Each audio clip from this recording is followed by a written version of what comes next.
예, 여러분, 6월 1일에 드리는 방송입니다. 엘리트 미션입니다. 오늘의 제목은 드디어 6월이 오고 말았다. 드디어 6월이 왔다. 뭐 이런 내용으로 조금 얘기를 해보려고 합니다. 6월에는 크게 이제 두 가지 이슈가 있죠. 양도세, 여러분 양도세, 그 양도세 중과가 바뀌죠. 그다음 양도세, 그다음에 전월세 신고제. 그래서 두 가지 크게 측면이 바뀌고 많은 사람들이 우려가 있습니다. 많은 사람들 우려가 있고 시장이 급격하게 이제 변화가 되고 그 다음에 가을철에 보통 우리가 이제 이사철이라고 하는데 그때 이사철이 6월 여름 지나서 이제 가을쯤 왔을 때 그 이제 크게 좀 걱정되는 부분이 있어요. 제 나름대로는 이거 뭐 크게 왔을 때는 뭐 제 걱정은 아니지만 그래도 그럼에도 불구하고 조금 걱정되는 부분이 있어서 여러분들하고 같이 공유를 한번 했으면 좋겠습니다. 먼저 뉴스를 같이 보면서 여러분들하고 같이 의견을 좀 나눠보도록 할게요. 오늘 6월 1일자 서울경제 신문이었고 수도권 아파트 평균이 7억이 코앞, 7억이 코앞입니다. 지금 보시면 이게 수도권인데 이게 3월, 4월, 5월인데 지금은 이제 6억 9,651만 원 돼 있는데 어떻게 되시죠? 보이시죠? 계속적으로 오르고 있어요. 오르고 있고 그 다음에 보시면 전국적으로도 보세요. 이게 4억 8천 왔던 게 4억 9천. 이게 전국적으로 봤을 때 평균의 매매가 추이가 5억 정도로 해서 가파르게 지금 오르고 있다. 내려가는 게 없어요. 내려가는 게 이거는 물론 뭐 내려가는 지역도 있겠지만 어디까지나 전국 평균 매매가 추이를 보는 겁니다. 뭐 KB 부동산에서 어쨌든 통계를 잡고 있는 거니까 서울도 마찬가지입니다. 서울도 이미 10억 9천에서 11억 2,374만 원 계속 오르고 있죠. 그런 추세예요. 지금 보시면 전국 평균이 이제 5억을 육박합니다. 이제 그런 시대가 오고 말았어요. 뭐 어찌됐건 간에 우리가 어떻게 옛날 가게 생각하면은 이게 말이 안 되거든요. 말이 안 되는데 불과 지금 계속 이렇게 가고 있다. 이게 현실이에요. 지금 우리가 현실을 부정하고 싶지만 이게 현실이다. 그러면 전세가가 어떠냐? 전세가 같은 경우도 뭐 임대차법 영향 뭐 여러 가지 있겠죠. 여러 가지 기사 뭐 여러 가지 나오겠지만 기정사실을 보면 전세값도 올랐다. 전세값도 올랐다. 서울 강북 평균이 5억을 돌파했다. 5억을 돌파했기 때문에 계속적으로 오르고 있는 추세다. 이 지금 무섭습니다. 꾸준히 오르는 중이래요. 꾸준히 오르는 중이고 사실 이게 좀 집값이 좀 안정이 되고 그렇게 해서 이제 자기 이제 뭐 그런 삶의 터전이라든지 그다음에 노동이라든지 이런 것들 부분에 대해서 그쪽에 이제 포커싱을 맞춰야 되는데 이거는 뭐 참 계속적으로 신고가를 형성이 되고 있습니다. 이렇기 때문에 이 갭 투자가 계속적으로 지속이 된다. 발생이 된다. 이런 부분이 발생이 되는 거예요. 왜 매가가 이렇게 오르는데 마찬가지로 전세가도 오르게 되니까 이게 가능한 부분이 바로 이런 것들이 발생이 되는 부분이고 계속적으로 불안한 거죠. 왜냐하면 전세 매물이 계속 줄고 있습니다. 왜 임대차법 영향도 있으니까 매물이 점점 줄고 있다. 이 부분도 좀 많은 영향을 좀 찾아오고 있습니다. 그래서 분명히 분명히 여러분 수요는 꾸준해요. 꾸준한데 문제는 매물이죠. 매물이 자꾸 감소하고 있다는 게 이게 문제인 거예요. 그래서 수요와 공급의 불균형이 좀 일치가 안 되다 보니까 이런 현상이 계속 가중이 되고 있다. 예. 근데 그렇다고 집값이 내려갈 거라 보이냐? 집값이 내려갈 거라 보이냐? 또 그렇지도 않아요. 왜 그러냐면은 흥미로운 기사를 여러분들하고 좀 같이 좀 보고 싶어요. 자, 외국인 보이시죠? 외국인이 국내 부동산을 무섭게 어떻게? 무섭게 사들이고 있습니다. 6월 1일자 화요일자 기사입니다. 서울경제. 자, 4월 외국인 토지 거래 역대 최고입니다. 역대 최고. 화성, 이천 등 이제는 뭐 서울을 벗어나서 엄청나게 집중적으로 매입을 하고 있다. 내국인보다 대출 기자 더 자유롭다. 야, 이제는 이게 참 문제가 많습니다. 문제가 많습니다. 서울도 그렇고 경기, 인천 등등 참 뭐 안에 내용물 읽지 않겠어요. 어쨌든 간에 무섭게 사들인다. 이게 지금 이렇게 되면은 집주인이 예? 외국인이 되고 그 안에 투자인이 이게 한국인이 되는 거야. 한국인이 이런 이상한 현상들이 발생하게 되는 거죠. 근데 뭐 이걸 떠나서 여기서 제가 말하고자 하는 팩트는 뭐라면 말하고자 하는 팩트는 뭐냐면 외국인들도 인정을 하겠다는 거예요. 인정. 뭘 인정하냐? 야, 뭘 인정할 건데? 국내 부동산, 그러니까 수도권. 여기서 말하는 거는 서울, 경기, 인천.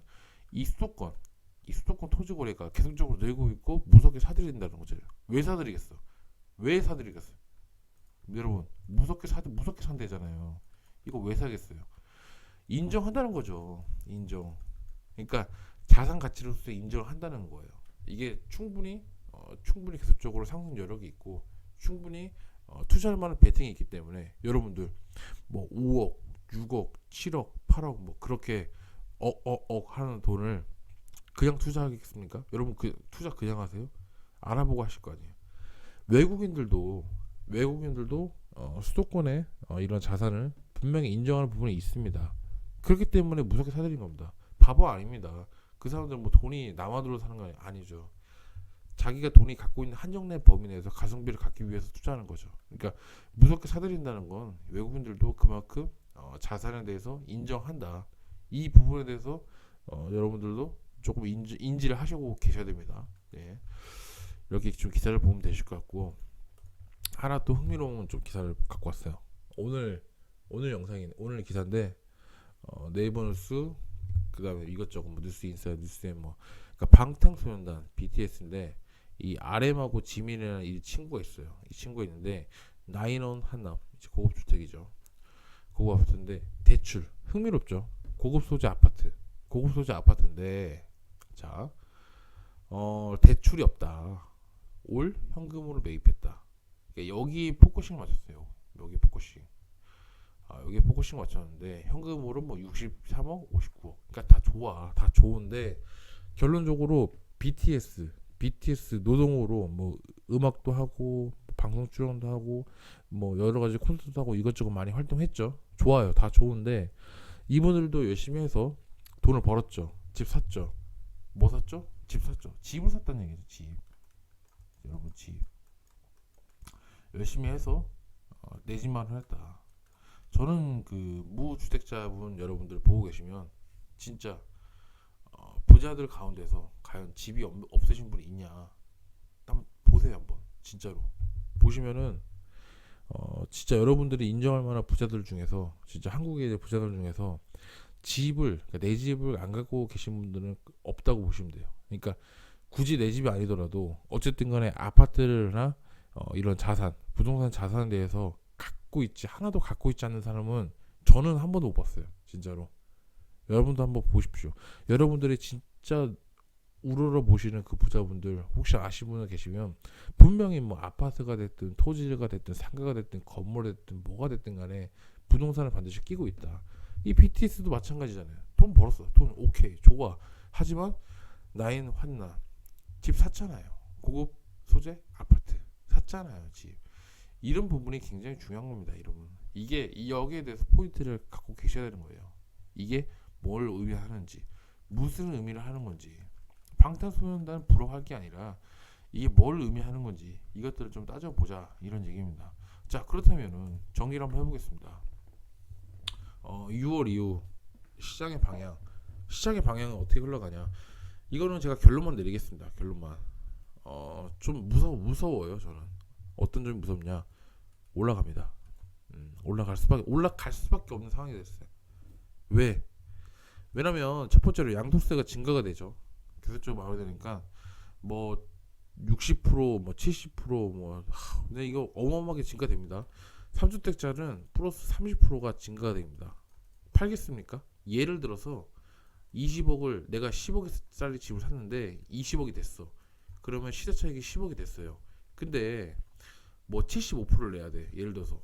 그러면은 내가 현금을 갖고 있는 게 12.5억이야. 이거 가지고 뭐 어딜 가요? 20억짜리 갖고 있는 게 훨씬 낫지. 12억 5천 가지고 또 어딜 들어갑니까? 내가 팔 때 깎이고 살 때 또 깎이잖아요. 12.5억으로 내가 새로운 뉴 집을 가는데 깎이잖아요. 신흥로스로 깎이고 또 깎이는데 뭐하러 이사 갑니까? 잠글 수밖에 없죠. 그거 부분이 있고, 전월세 신고제 도입합니다. 이거 뭐 가세에 대한 뭐 우려 좀 점치고 있는데, 이런 부분들하고 그다음 세금 계산이 너무 어려워요. 너무 복잡하고 너무 어렵습니다. 왜냐면 신용세만 해도 그렇고, 여러분들 뭐 재산세, 종부세, 뭐 비과세를 얼마큼 뭐 9억에서 뭐 12억까지 해준다. 뭐 종부세를 뭐 상위 2%까지 한다. 뭐 그런 조정안들이 나오고 있는데 확정된 건 아무것도 없죠. 그러니까 이런 것들 세금 계산은 진짜 누가 봐도 명확하고 깔끔하고 이렇게 갔어야 되는데 계속적으로 바뀌잖아요. 계속적으로 변화를 주고 바뀐다. 수시로 뭐가 바뀐다. 수시로 바뀌니까 복잡하고 어려운 취득이 나. 그러니까 이게 잠깐 그러니까 허들을 좀 높게 만들어. 계속 높게 만들다 보니까 자꾸 복잡한 어렵고, 그러니까 포기하게 만드는 그런 좀 가정들이 있습니다. 예. 대출 부분도 그래요. 대출 부분도 그렇고 획기적으로 풀어주는 것도 아니고 찔끔찔끔 조건 달아놓고 되게 애매하게 달아놓고, 어쨌든 간에 현금이 있어야 무조건 집을 살 수 있는 그런 어려운 구조를 만들고 있고, 정말로 사기도 어렵고, 그렇다고 팔지도 못하게, 그렇다고 보유하기엔 세금이 부과되는 그런 애매한 그런 아리까리한 그런 상황들이 계속적으로 발생하고 있는 게 2월 이후에 시장이 방해되고 있습니다. 결론적으로 포인트를 말씀드리면 올라간다고 했잖아요. 왜? 수요는 그대로라고 봤을 때 수요는 꾸준합니다. 수요는 꾸준한데 문제는 매물 감소하고 있고요. 그 다음에 전세가 나오는 매물이 감소하고 있습니다. 그렇기 때문에 그런 거예요. 그렇기 때문에 저도 진짜 이게 딱 봤을 때 어느 정도 됐으면 좋겠는데, 눈에 누가 봐도 딱 보이잖아요. 딱 보이는데 이런 부분들은 참 애매한 부분이다. 예, 애매한 부분이다. 그래서 이런 부분이 여러분들에게 좀 드리고 싶은 말씀이고, 어쨌든 간에 외국인들도 이렇게 무섭게 사들이고 있어요. 무섭게 사들이고 있다는 건 여러분들도 그만큼 경각심을 갖고, 특히나 여러분 무주택자분들은 더더욱 경각심을 갖고 6월 이후에 혹시나 이제 정말로 이제 가능하다면 내 집 마련 꼭 하셨으면 좋겠습니다. 왜? 지금 제가 알고 있는 이런 외곽 지역, 경기도 외곽 지역 같은 경우도 정말 어마어마하게 올랐어요. 계속 오르는 것 같아요, 진짜로. 그게 무서워요, 나는 진짜로. 무섭기 때문에 이런 것들을 여러분들에게 좀 공유를 했습니다. 그래서 앞으로 뭐 어떻게 해나가야 될지 이런 부분은 계속적으로 제가 영상을 찍으면서 좀 공유를 드리도록 할 테니까 앞으로도 엘리트 앰비션 구독, 시청 많이 해주셨으면 좋겠습니다. 영상 주셔서 감사하고요. 다음에도 더 좋은 영상으로 찾아뵙는 엘리트 앰비션 되도록 하겠습니다. 감사합니다.